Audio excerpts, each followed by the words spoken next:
Hello, hello, and once again, welcome to Beyond Hegemony.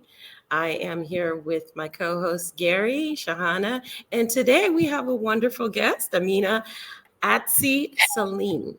Yeah. We we try. we are. I like had it on repeat in my head, so I was like, let's get this right. Um, so we often ask for people to come up on the stage to join us for these conversations so that we don't have like an echo chamber of the sameness, but we so do enjoy our space. And um, Amina, tell everybody about a little bit about who you are and what you do. Ah, I am. One word would be liberation. I'm passionate about liberation. And what does that mean? It means seeing through the veils of ignorance or bias, unconscious biases, delusions that we've internalized that cloud our judgment and mean we're not living quite as freely or as authentically as we can individually and collectively. And I started off as a medical doctor. I quickly discovered I wanted to work on the big picture, the policy stuff, because I felt that's where the real change could happen, where people's health or population health could be improved. And I followed that track for about 20 years or something. And I thought that was the rest of my life. But in 2016 and a bit earlier, I realized something was changing. And I went through a journey of inquiry into what was really my path going forward, and found myself in transformational coaching, working with professionals, leaders who were asking themselves the same questions that I was asking myself 2 years prior, and helping them think through what they really want and how they want to put their gifts and talents out in the world. So those are the sorts of people I support these days, usually midlife, mid-career, and wanting to really live authentically with their vision and their values. And that could mean leaving their career, but it could mean doing their career differently or rearranging the way they live so that it's aligned with their values. And yeah. Wonderful, wonderful. And we need more people to do that because I love how you use the word veil, because that's what we're trying to do, is lift the veil. We used to be called Hegemony Revealed, and then we decided we were going to, what does living beyond hegemony means, or hegemony? And so, but definitely in the same vein of purpose. And so we appreciate you being here. And before we came on, we had our little pre session, pump up session, and you mentioned something called, say, fugitive spaces. Fugitive spaces, yeah. And Kamala and Resma. And so I think I think Gary and Shahana, we're kind of a fugitive space, right? And maybe you want to explain to our audience, what do you mean, or what does fugitive spaces mean? Yeah, and I think we talked also about islands of sanity as another way to look at it. In a world some people are described as VUCA, volatile, uncertain, complex, ambiguous, and now as bunny, brittle, anxiety-inducing, non-linear, and incomprehensible. And with the technological changes and the information space we're in that's overwhelming, we're exposed to so much information stimulation, and existential threats like climate change, ecological collapse, and so on, escalating conflict. It's easy to feel crazy, to feel like we're losing our minds, and compounded with the fact that if you call out some of these phenomena, people look at you like, "What do you mean? Why are you so stressed? Just go on holiday." Yes. Right. The cognitive dissonance and fear factor, I always call it, just because She said that out loud. Uh-oh, Houston, we have a problem. And I love that. Islands of sanity, like the one we have here, is where you can actually feel you can breathe again, and the cognitive dissonance is kind of resolving itself into something that makes a bit more sense. Even if it's a bit painful, it's a bit uncomfortable, but at least you're like, yeah, that is articulating something in me that I know to be true, but I just couldn't put words on it, or it sounded too crazy to bring it out. Yeah. Shahana, Gary, you want to jump in here? And what are you thinking? What are you feeling?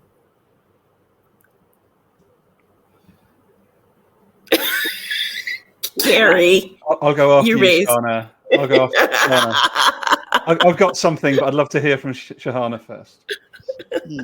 I think I'm just blown away because, Amina, you've just used my favorite phrases, island of sanity and fugitive space.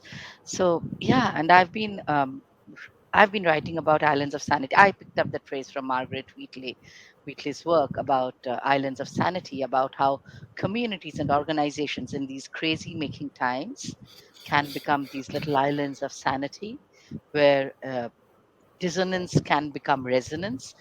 We don't have to talk about, like you said, we can say the words out loud, which are counter hegemonic, which are challenging to the status quo without raising eyebrows, and thus, I would say, call out what is desperately trying to remain hidden, but is obviously no longer hidden. It is revealed.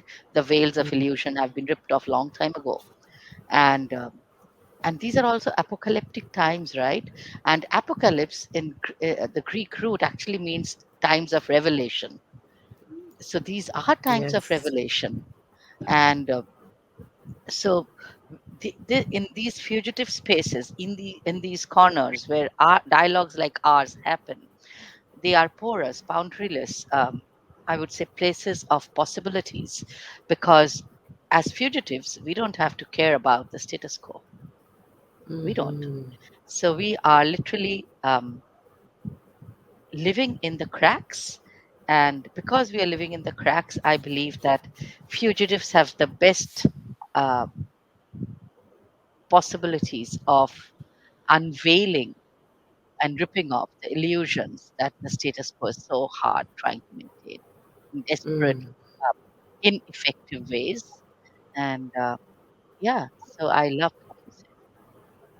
Yeah. Oh, Gary. honestly, I'm just like marinating in just incredible soup of just like possibility. It's wonderful. Do you know something? It's not a word that I've often heard, particularly never in a corporate space, but even in my general life as I lead it, the word fugitive. Because immediately the word fugitive carries with it a hegemonic, just get away, don't go near them. They must be wrong. There's something wrong with them, surely. They've done something wrong. Right, that's the narrative I've been brought up with through education, Western education. A fugitive is clearly in the wrong, inverted commas. Now, but interestingly, as a noun, as a description, a fugitive is a person who has escaped from captivity or is in hiding. We are escaping hegemony, literally, metaphorically, and figuratively. And that to me is really powerful as an expression, because what these spaces, I'm literally, honestly, all of it, like literally yesterday, I was sitting there going, I feel like I am losing my mind, because I work in a corporate space.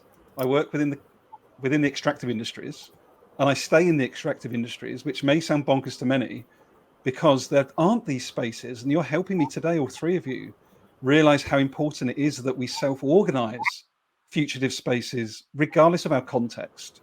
We have to be building these spaces for sanity. And I just want to say thank you all already. That's already a rich takeaway for me, is the clarity of what a fugitive is positively post-hegemony, and what possibilities exist for all of us when we allow ourselves to step into that more embodied below the neck, whole body fugitive space, and not get stuck above the neck, which of course hegemony wants us to be, right? So there are a few things I've taken away already. So my goodness, thank you three.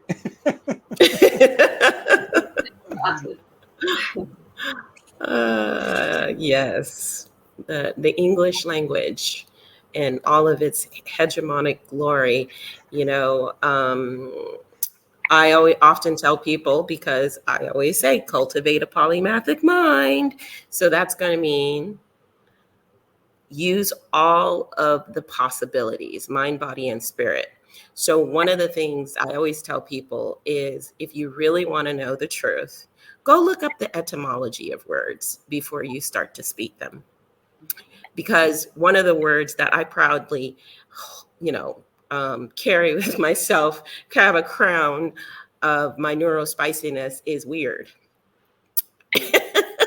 I've always been a little weird, but the etymology of the word weird is Germanic, and it means to having control, having the power to control destiny. Ah, what a wonderful root meaning, right? But hegemony has made that word, along with the word fugitive, mean something completely different. And so if you cultivate a polymathic mind and you look up these things and you learn other languages and you try to understand yourself on a deeper level, you'll go, oh, well, that doesn't mean that at all. And then you get to have meaning for your life. You get to create meaning for your life. And Amina, I wanted to ask you, because you said you started out as a medical doctor, right? What area, what area did you work in, like, of the body?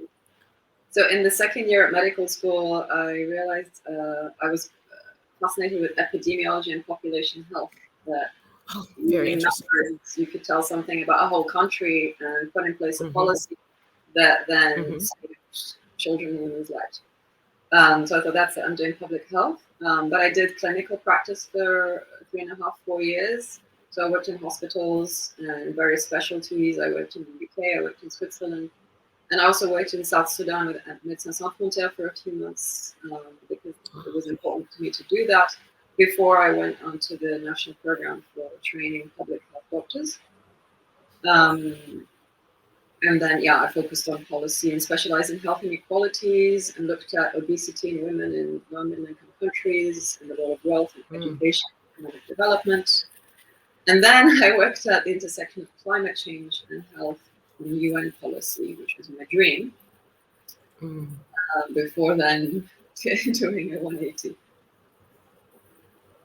So, what made you have your aha moment and say, okay, something's not right here? Because I've seen other doctors completely do 360s with their life and career when they realize that maybe Houston, there's a problem. They're not telling us everything. Yeah. And I'm not really helping people. I'm band-aiding people.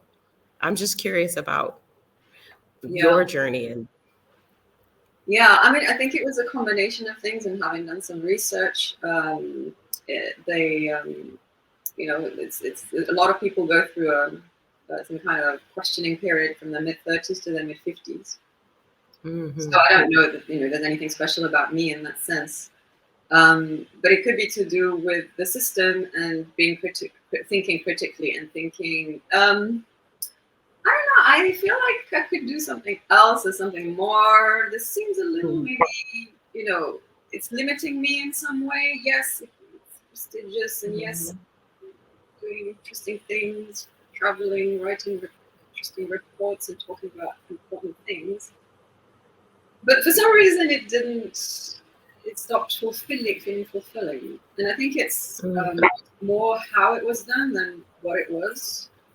So the idea of being an organization, of having to sort of keep climbing a career ladder, of having to feeling that you're ticking boxes, and really, I don't know, the ticking boxes to reward ratio started to feel too low or too high. And there was just a genuine curiosity of like, what happens? People saying, but how are you going to pay your mortgage? And what about all your this career, your education, your qualification? Going to throw all away and ruin your career? There's a little rebel in me. It's like, for what, you know? Mm-hmm. Mm-hmm. There must be life, you know, even without these, you know, conventional sort of markers of success and safety. And yeah, I mean, I'm not saying it's for everybody or it's the right thing to do, but it's something that I felt I really needed to do. Mm. Discover what it's like beyond this track that I've been in. Mm-hmm. Sometimes I do miss it. Sometimes I think, oh, was that the right decision? But I made that decision for very good reasons. And that's the decision I made. So you're Well, we're glad you're here because you know what? To have somebody who can come from different backgrounds, as we all do, and have this very particular experience, it's so vital to get that, you know, underneath reason why, you know, because so many of us are just checking boxes, and now we realize the box checking doesn't mean anything, and I wonder why. You know, you guys want to. All right, this is not the Amina and Trina, even though that rhymes and it's cute. Show. Come on, guys. are you gonna advocate for box ticking just to make it spicy?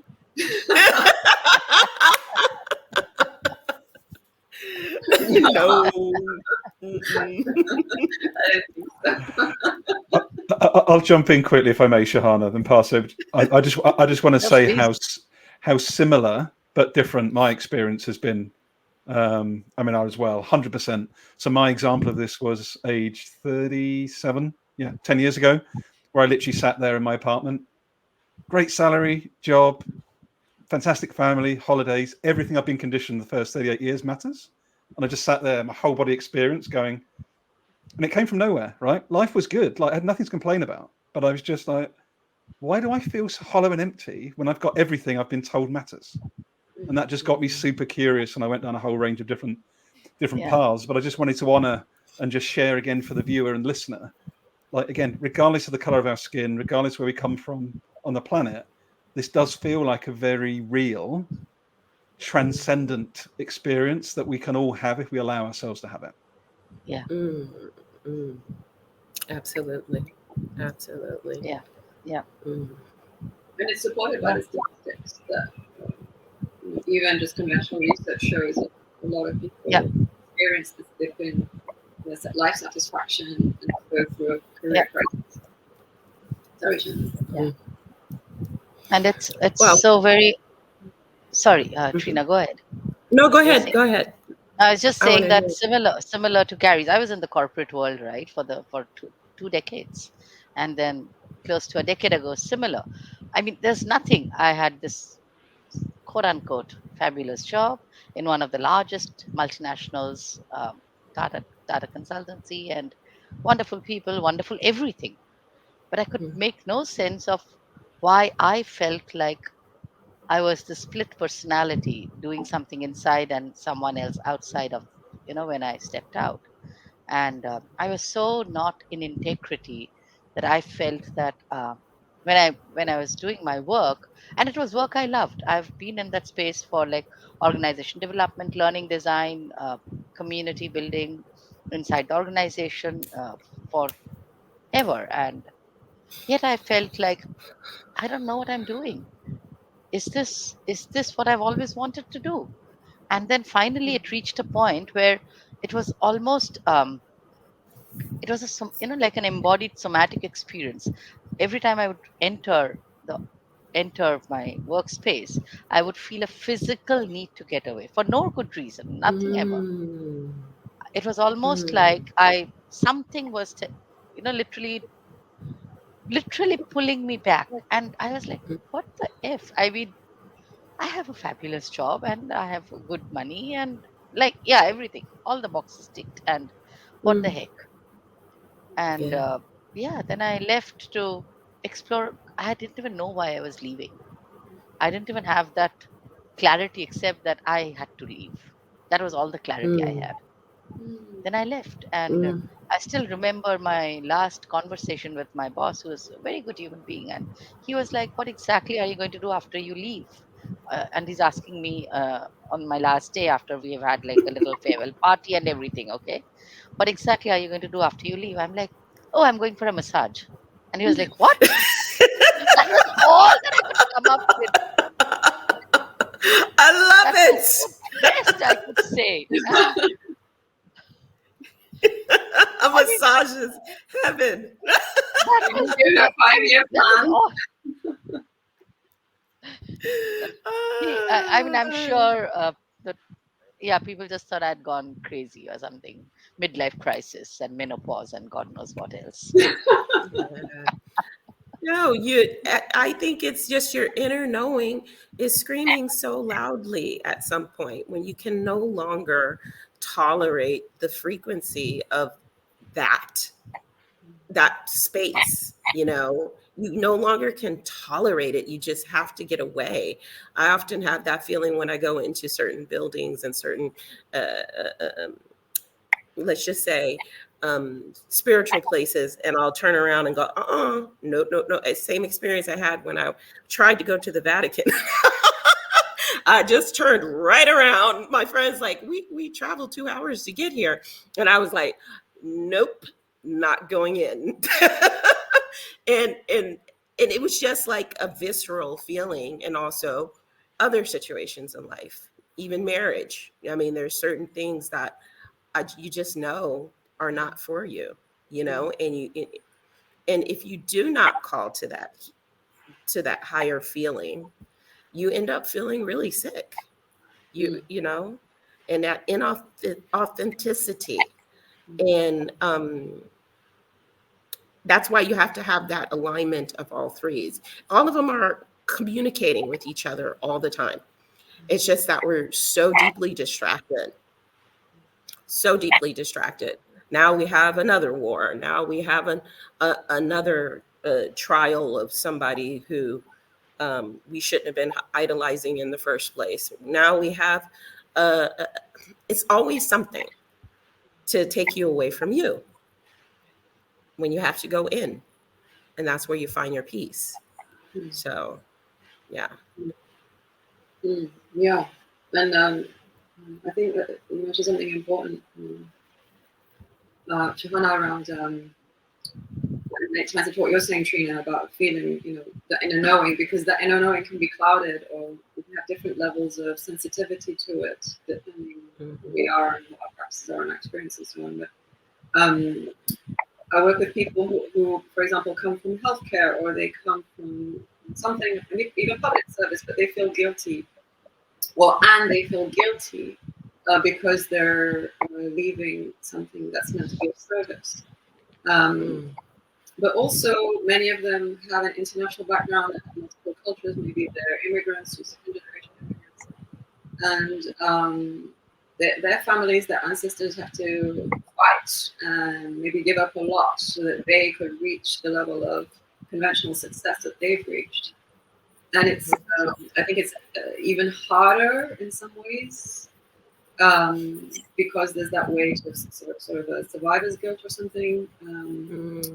That means they might stay longer in something that isn't right for them, and it can lead to really physical, mental and physical breakdowns. So people who are multiple medications, or who their skin is breaking out, like Yeah. it's really hard.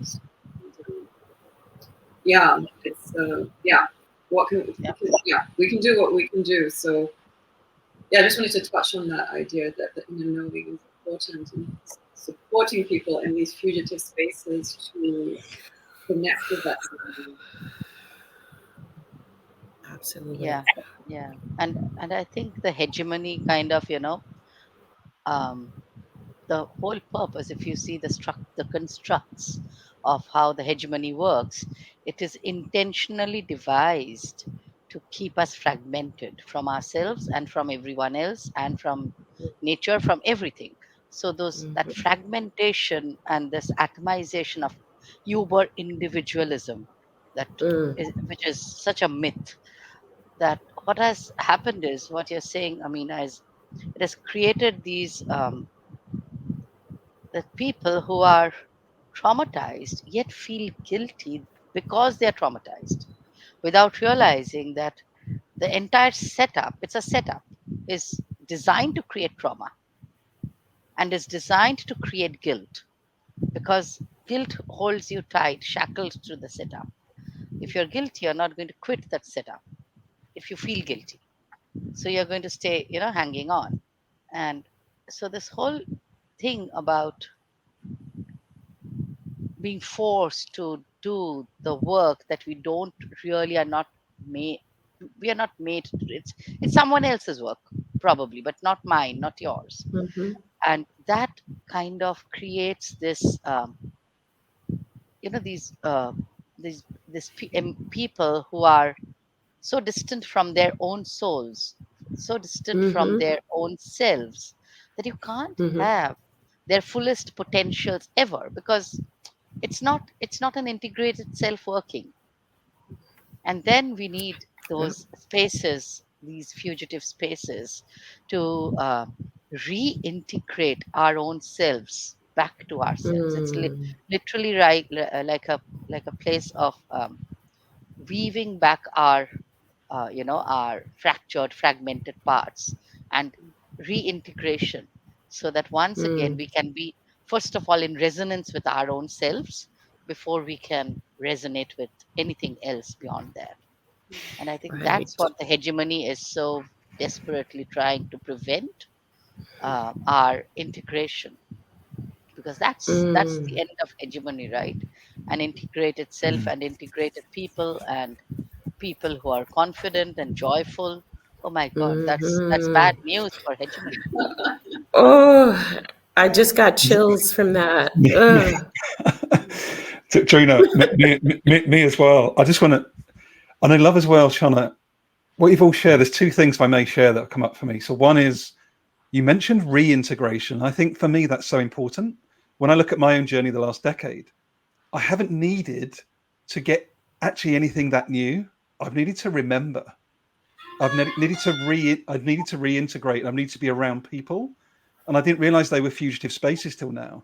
I needed to be around people and communities and spaces that allowed me to remember who and what I was before I had all the conditioning, right, from age Mm. 3, age 4. And in addition to that, and I love, honestly, the way this conversation's gone, you mentioned, I'm sorry, is it Amina? Is Amina, that yes. correct? It is correct. Sorry, I just wanted to double check. Thank you, Amina. I love how you mentioned conventional success. So I'm inviting myself and anyone watching or listening back. What does unconventional success, or more importantly, what Mm. does fugitive success look and feel like going forward for each of us? Mm. Mm. And I'm Love sitting in that, that. Gary. I'm sitting in that for myself. So thank you, Amina, for that prompt, and also Shahana. Oh, I love that, Gary. And again, goosebumps, goosebumps. Oh, I'm ready. I think I live in. I think I am a fugitive. I'm a fugitive. I'm a fugitive from the United States. Yeah, I truly am. I truly am. Um, a lot of people, including friends and family, never understood my decision and to leave several decades ago.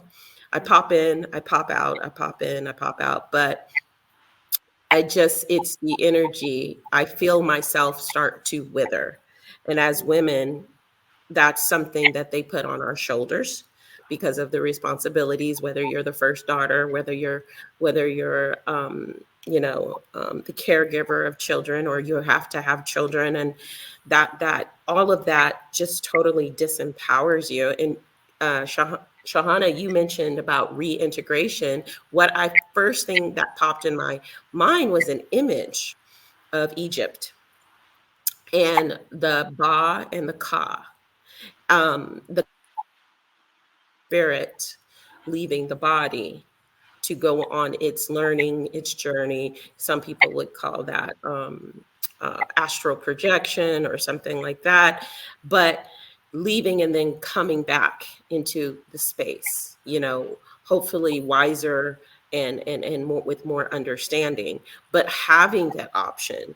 So being the way that they set it up, as you so wisely said, is let's fragment these poor people from the very beginning. So you don't have an opportunity to timid noshe, know thyself.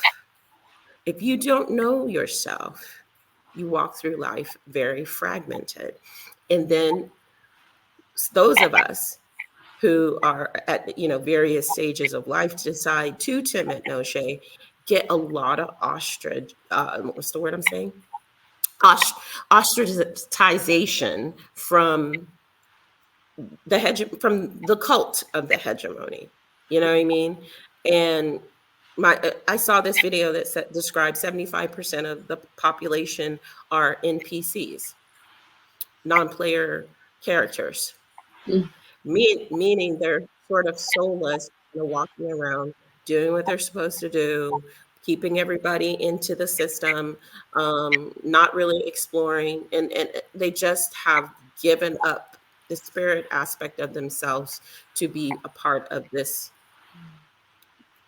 matrix, you know. And so that's why I always invite all of my clients as a mind, spirit, and cognitive behavioral therapy and EQ life coach to go in first. Go in to know what your body is feeling. What does it feel like at this moment? When, and to have a lot more compassion and look at hegemony, which causes a lot of our oppression. And our depression comes from the oppression. You know, it's like we've been immediately segued into this resilience. I hate that word. I hate it. I hate that whole line of thinking in psychology, resiliency. That's just giving hegemony an excuse. All right. Yeah, And taking like, away their responsibility. Yes, Mina. what is resilience for what? Um, is decontextualized resilience means what? I just have to tolerate being in a concentration camp. Be resilient. Right. Yeah. Like, yeah. And yeah, like you, I follow the principles of presence, power, and possibility. Taking someone on the path. So presence, remembering who you are. Power, exercising choice by seeing through the veil of illusion, limiting beliefs, optimized narratives, and possibility, co-creating what seems impossible, because the vision we hold inside us, it might seem unfeasible, but it's living into it that gives us the true fulfillment in our experience. And coming back to the reintegration or the integration, it occurred to me that looking at colonization and a little bit of history of my own country, divide to conquer, divide to rule is a very old approach that the Romans used, that was used in the various waves of colonization to colonize the Americas and so on. But it's not just that dividing peoples, it's also dividing us inside. That insight occurred to me as I was hearing. So we fight ourselves. We fight ourselves internally, and the way out is unification and wholeness, or reunification within ourselves and with others in fugitive spaces and islands of sanity. And that gives me a bit of hope and optimism. Yeah. And maybe just finishing. There's a delay. Oh, there you go. Okay. Evil, or what Hannah Arendt, who's a historian, I think, and a philosopher, that it's not just the psychopaths and the narcissists and the authoritarian dictators who are malignant who are the problem. Maybe they're good at getting to the top, but it's everyone else of us who complies or ignores, who's complicit through inaction or through not being willing to and explore and understand and question. Yeah. And this reinforces that. Yeah. Nonchalance. Yeah. And complicity becomes it's not only about safety, because it feels safe to be part of the crowd, doing everything that whatever else everyone is doing. And complicity benefits the hegemony because they've created a system that makes it difficult for you to challenge the status quo in various ways, whether it is through oppression, suppression, deliberately delegitimizing voices, rendering voices invisible. So it just feels less trouble to be complicit. But what happens is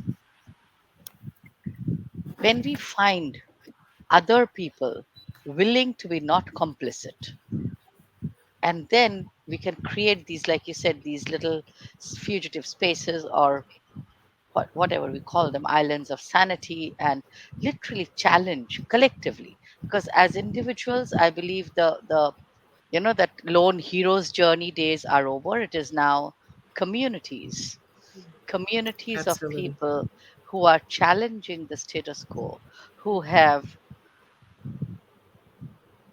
the the voices that arise out of this community is far stronger because they're interwoven voices beyond complicity. So they are voices of people like us who are definitely square pegs in round holes.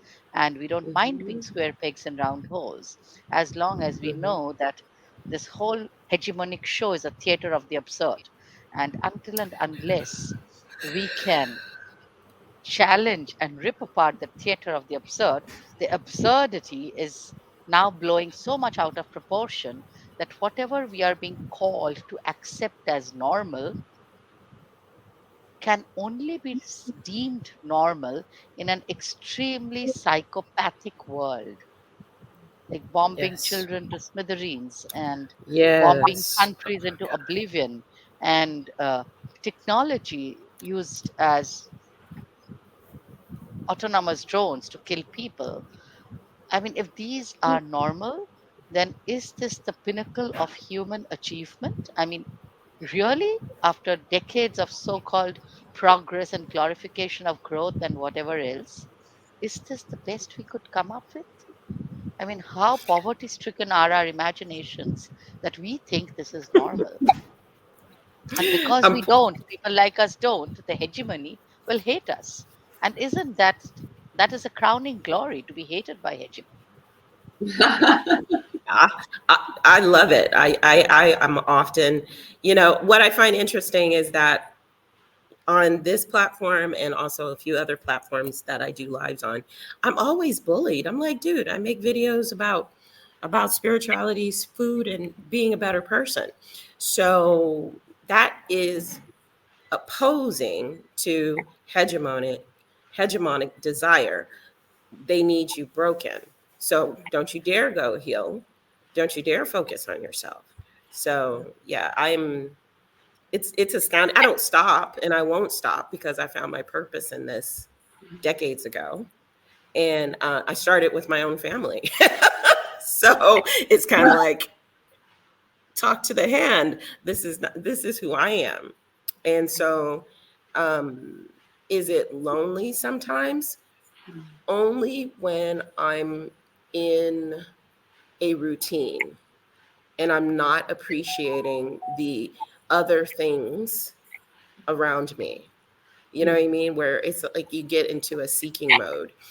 And because there's always a million and one things that you can do to keep yourself out of boredom or Mm, loneliness. mm, mm. Yeah. Have we got another 3.5 hours, everyone? I think we need. I think it'd be great. I think it'd be amazing. Do you know what's really fascinating though? And this is why I genuinely love every one of you and everyone that's joining us on this journey.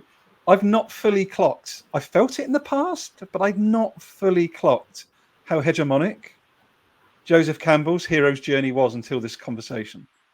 I knew something. It Oh, didn't feel right because I knew it is individualistic, but I thought the narrative and how it's positioned is quite Yeah, uplifting. It's yeah. progressive. It's about trying to find your truth. But at the end of the day, it's one of the most clever gaslighting pieces of writing I've probably It's ever actually been aware of. So I just wanted to welcome to honour my that. But world. I'm just wow. we're always learning. I'm always learning. just wanted to put that out live in this moment. That like, wow, I hadn't quite realised how hegemonic that particular narrative was.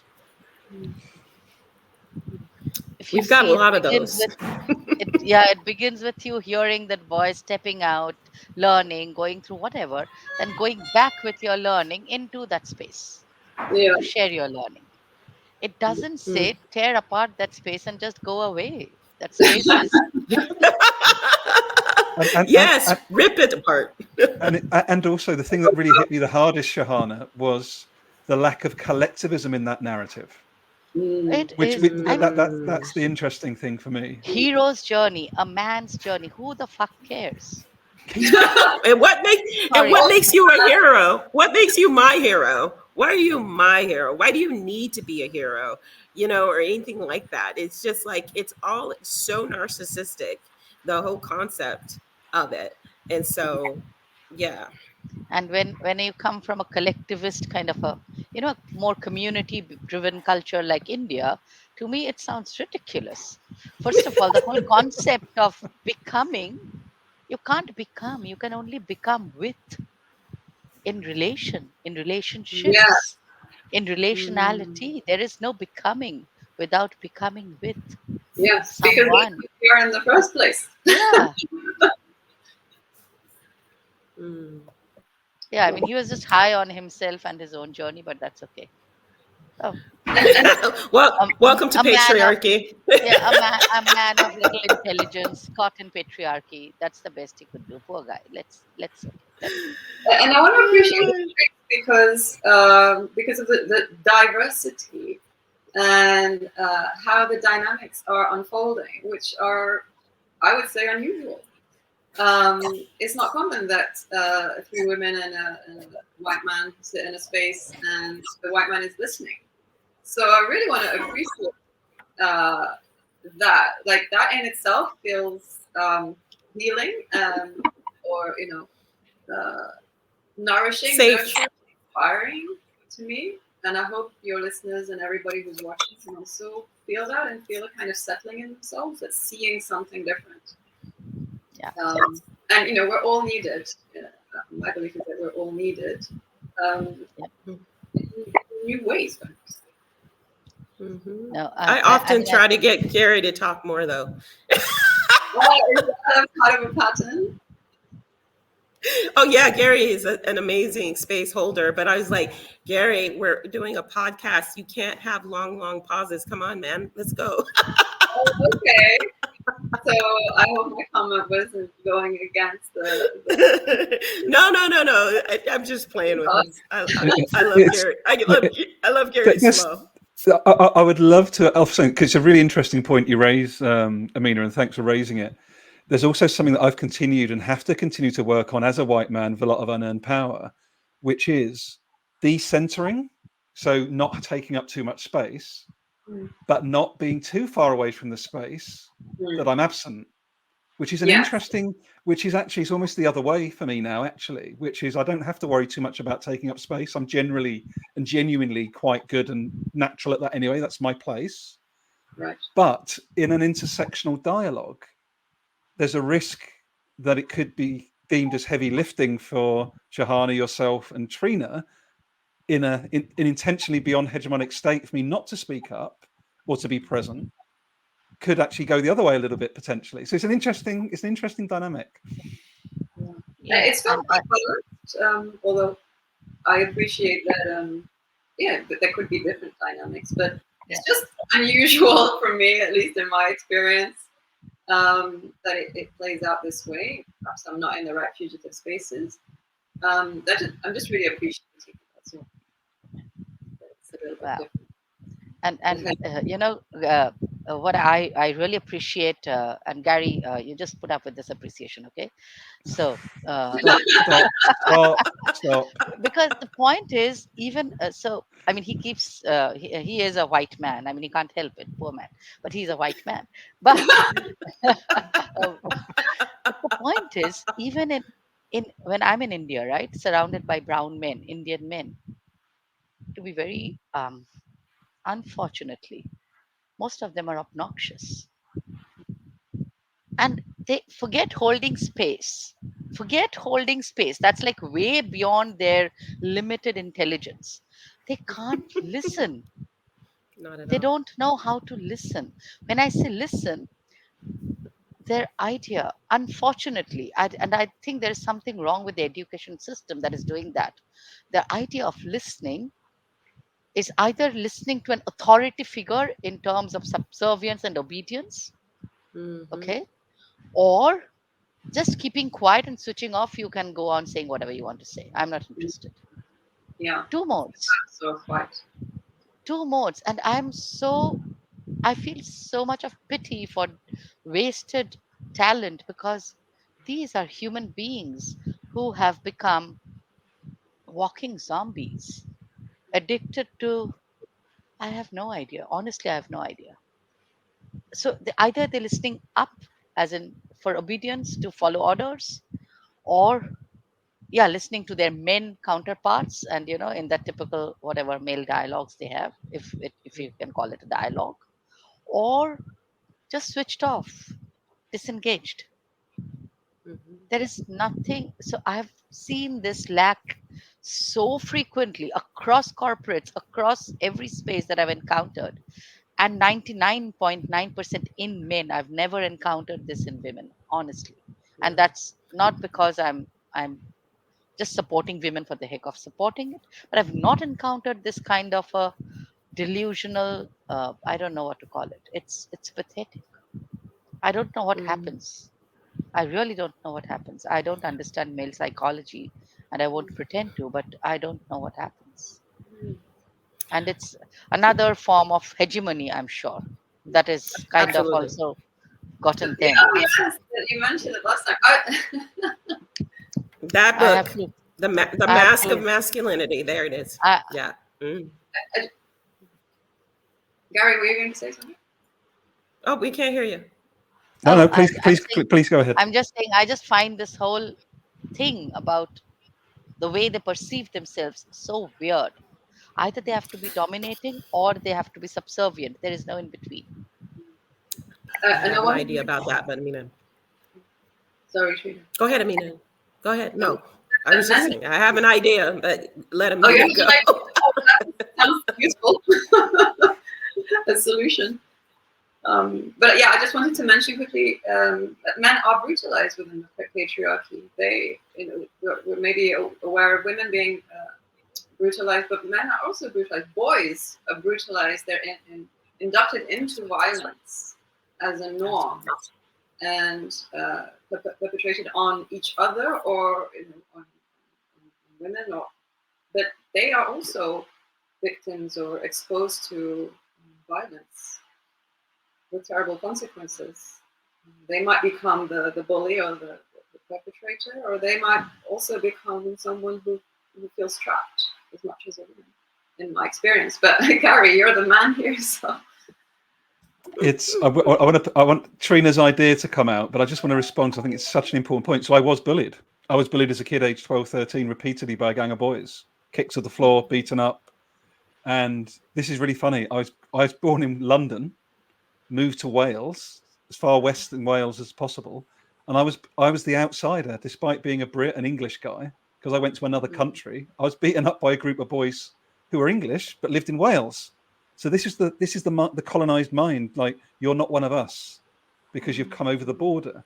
And I was literally had 2 years of oppression, being beaten up, and I held on to that for the next 25 years. I got lovely parents, but my parents didn't have the emotional literacy to say, hey, this is a fugitive space, or this is even a safe space for you just to open up. I didn't have that at home, so I held on to it with all the dysfunction that follows that.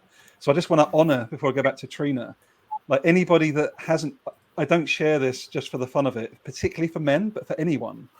What he talks about are 9 masks that men wear, and the one that you just pointed to very powerfully, Amina, was the aggressive mask. And it's a very well researched, one of the 9 masks is the aggressive mask, which is young boys that don't have any other way to process apart from violence.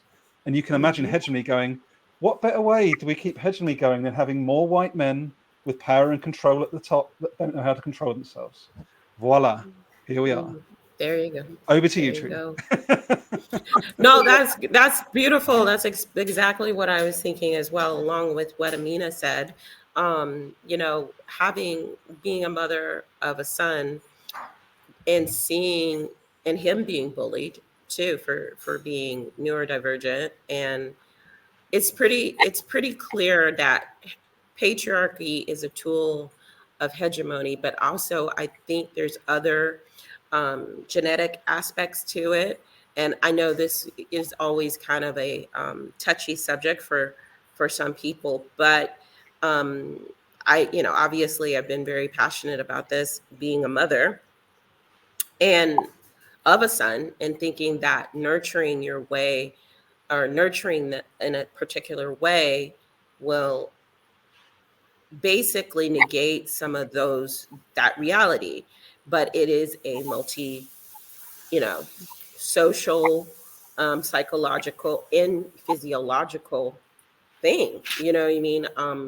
And I did write this paper on Brunner syndrome for shits and giggles, and a lot of people had no idea what it was. And so I've been saying the word Brunner. I've been talking about Brunner syndrome, even though it's indicated as something rare. But there's an L variant that is really important, and a lot of the quote unquote mental disorders are linked to this mutation of the L variant of the MAOA gene. And that includes ADHD, that includes bipolar, that includes impulsivity and aggressive behaviors. So, I think it's something that we need to look in a 3-tier level, not just one thing, because I think you miss something. You miss something because I seen it come out in my son, who, I've been an EQ parent from beginning to now. And you just kind of go, huh? That's just weird, like, but yeah, that's what my thought was. That's my thought. So everybody who's listening to this, please do your own research. I don't pretend to be a neuroscience or a doctor by any means, but I just play one on television.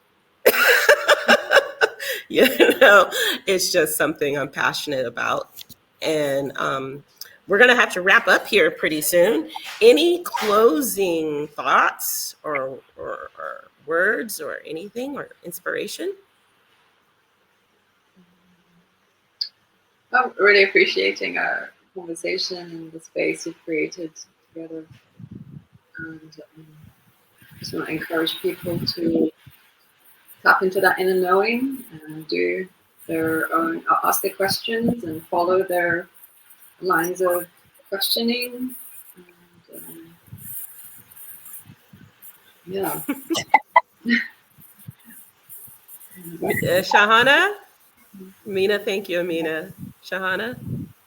Yeah, thank you, Amina, for starting us on fugitive spaces. And I just hope that more of us enter fugitive spaces, become fugitives willingly, knowingly, and stay in the cracks of these spaces to deliberately nurture possible futures.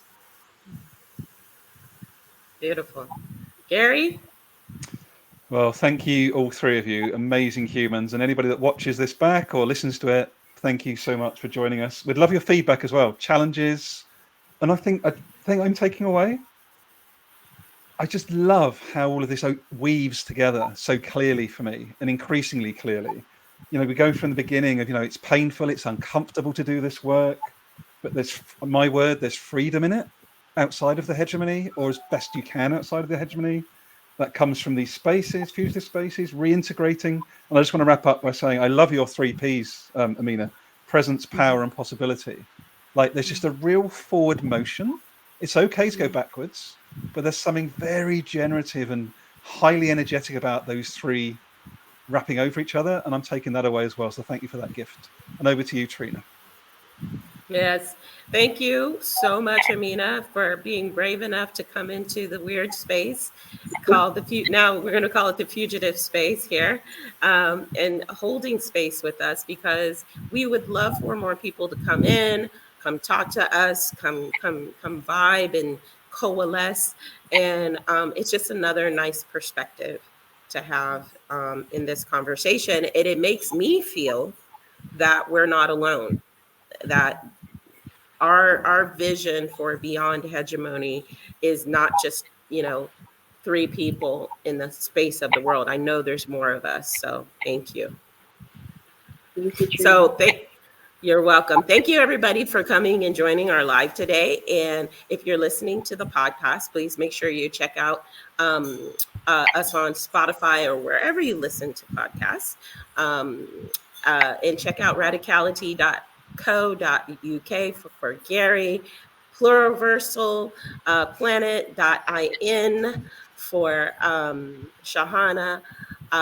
Dr. Amina is at dramina.com, and I'm thisreallifebooks.com, where you can find all the links to all the different things. So you guys have a really blessed day. See you next time. Thanks, everyone. Great to see you all. Cheers.